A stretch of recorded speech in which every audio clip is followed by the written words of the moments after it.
This is episode 6 of the Kingdoms of Ruin. Previously, Yamato defeated all the witches with his overpowering attack. He then faced Adonis in a strong battle, both using their real powers to try and beat each other. Adonis tried to attack Yamato, but Yamato defended himself. Adonis said what Yamato was doing was just primitive tricks, and Yamato said it's similar to his magic. We then see the Mido tree completely burned, making sure no more witches can be born. The confrontation between Yamato and Adonis continues. Yamato uses his maximum electrothermal power, causing a big explosion.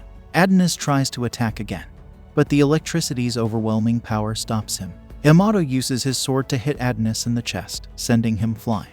Even though Adonis is wounded, he's still alive and struggling to breathe. He warns Yamato not to fool around. A gigantic sword comes down from the sky, cutting off Yamato's arm.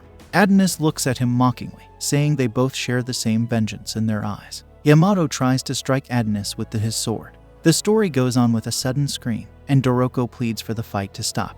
Yamato finds himself unable to move, and Adonis praises Doroko's powerful spell that has left all the soldiers motionless. Doroko, knowing Yamato is their leader but unaware of his name, asks him for it. Yamato reveals his name, and Doroko's spell makes all the soldiers immobile as she continues talking to Yamato. Yamato realizes Doroko has complete control over him, understanding the danger of her spell. The scene shifts to a group of witches discussing Doroko's actions with confidence that she can use her magic for their benefit. It returns to Doroko as Yamato struggles to turn towards her, demanding her to cancel her enchantment. However, Doroko enhances the spell, known as the love spell Mandragora, to immobilize him even more. Adonis is pleased and urges Doroko to finish Yamato. Doroko tells Yamato that they must stop fighting, wanting it to end. She suggests shaking hands and reconciling, insisting they shouldn't fight anymore. Doroko asks him to promise not to attack her or Adonis. She promises to release all the soldiers if he keeps his word, allowing them to leave in peace. Doroko continues to beg him to stop the fighting, but Adonis becomes extremely angry with her for her words. He informs her that they've killed Anna, expressing fury at her apparent willingness to let humans live after killing witches. Adonis tells Doroko that if she doesn't kill Yamato now, she'll die later. The spell effect on Yamato disappears, and he attacks her in anger. He intends to strike her in the face forcefully, criticizing her love spell as trivial, and telling her she's just a witch with no value in human society. He hits her repeatedly, expressing their intention to use science to exterminate all witches, considering them a plague bringing terror and chaos to the world.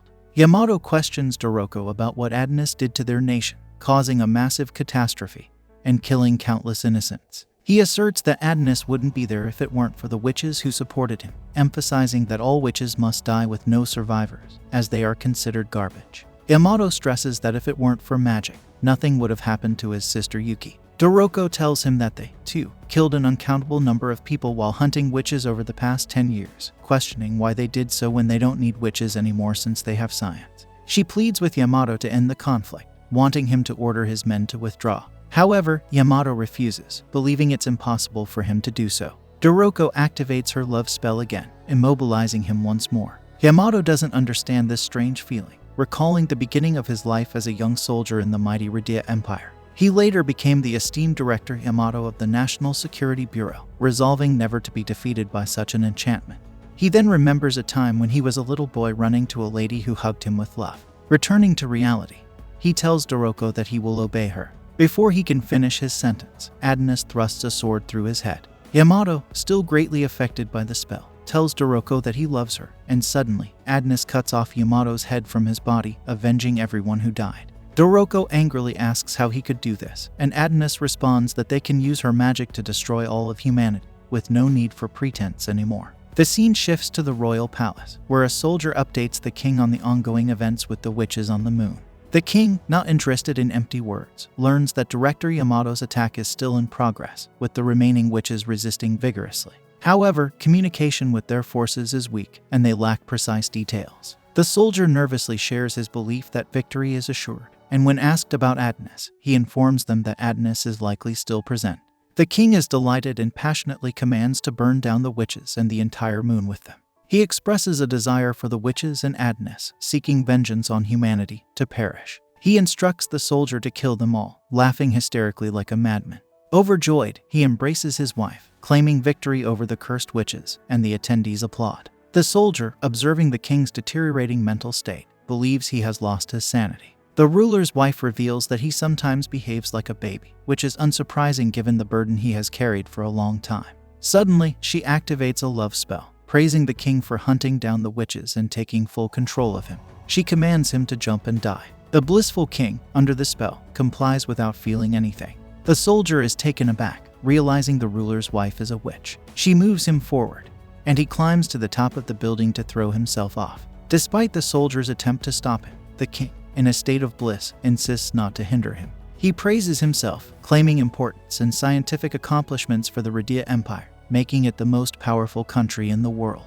He tearfully expresses love for the queen and a willingness to serve her forever. The queen, embarrassed by his words, instructs him to die quickly. He jumps from the building and dies, impaled on the sharp peak, suspended in the air. The queen then cancels the love spell Mandragora, revealing herself as a witch. The soldier, realizing the queen is a witch, urgently requests reinforcements, but she takes control of him. He informs the reinforcements that the king slipped from the building and died, asking them to recover the body. The soldier expresses love for the witch, and she calls out to Shirasagi, asking if what she did is right. Shirasagi fully supports her actions, including killing the emperor, stating there's no problem with that. The queen informs Shirasagi that her magic only works on men, and is not effective on women. She considers all witches dangerous, and advocates for their elimination.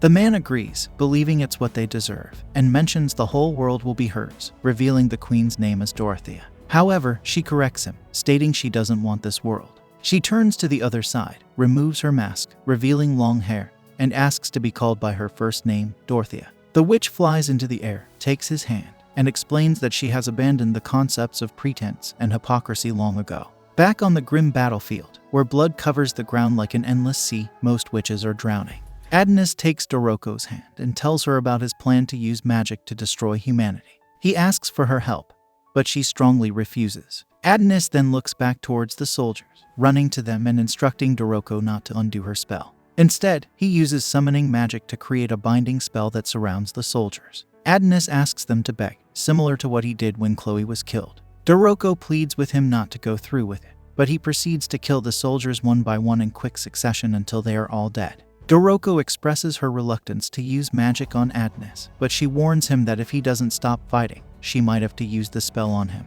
Adonis confronts her, putting his head against hers, and suggests that she should use the spell if she wishes, even if it means she will die again. Undeterred, he charges towards the soldiers once more, determined to seek revenge. However, Doroko intervenes, informing Adonis that seeking revenge won't be something Chloe would have wanted. Adonis dismisses her words, asking her to be silent and not to use outdated expressions. Doroko explains that she is tired of seeing so many people killed without reason, expressing her disdain for combat and her desire for a peaceful and dignified life. We switch to the international agency where everyone is working hard to restore the video feed. Currently, all cameras are disabled, leaving them unaware of what's happening on the other side. Suddenly, the electrical power is completely cut off from the main headquarters. The director informs them that he's receiving a signal from somewhere, and grants permission to access the broadcast line. The video appears on the screen, showing Commander Yamato, making everyone rejoice, thinking he's safe and speaking to them. However, in reality, it's Adonis orchestrating this by cloning Yamato's voice. Adonis, disguised as Yamato, informs them of good news. The enemies have been defeated, and all the witches on the surface of the moon have been wiped out. He describes the intense battle, with bodies turning into pieces and many promising soldiers lost. Adonis claims to be the only survivor who will return to the planet. General Theta in the chair realizes that the person is not Yamato. Adonis, still disguised, holds the head of the witch's apprentice and tells them to bring him back to the surface, and the broadcast is cut. Adonis discards the skin, revealing the old witch who is somehow still alive. She tells Adonis that this was his plan all along, allowing him to disguise himself as one of the summoned soldiers and escape. Adonis then grabs Doroko's hand, urging her to come with him, but she screams in his face, refusing to join him. She slaps him hard and scolds him for his actions, questioning how Chloe would react if she saw him now. Adonis ignores her, and the teleportation begins. The Witch Queen bids him farewell, cursing him with strong words, calling him a criminal and a hypocrite, and wishing death upon him. The scene shifts back to the International Agency on Earth, where everyone is making efforts to bring back Director Yamato. Theta informs them that the boy is the witch's apprentice disguised as Yamato, and the countdown for teleportation begins. At the location, soldiers armed with powerful automatic weapons prepare to shoot as soon as the countdown finishes. This bring an end to our episode. If you enjoy the episode, then don't forget to like, share and subscribe our channel, Annie Explainer.